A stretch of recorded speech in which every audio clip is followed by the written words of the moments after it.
చప్పట్లు కొడుతూ పిల్లలు ఉత్సాహపడదాం,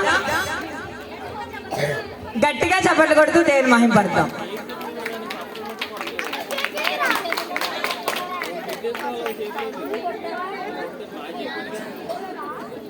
డాన్స్ చేసేటప్పుడు ఒక స్టెప్ మర్చిపోయిన చిన్నపిల్లలు నేర్పించిన వాళ్ళు వెంక చూడడం సహజం, మేము కింద కూర్చొని వేయడం సహజం. మీరు అయ్యేం పట్టించుకోమాకండి. ఓకే, ఇప్పుడు మన మధ్యకి ఈ తరం యువతరం అంటూ మన బాయ్స్ వస్తున్నారు. వాళ్ళందరినీ గట్టిగా చప్పట్లు కొడుతూ వాళ్ళని ఆహ్వానిద్దాం.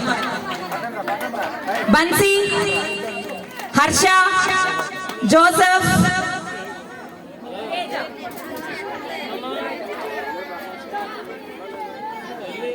తేజ.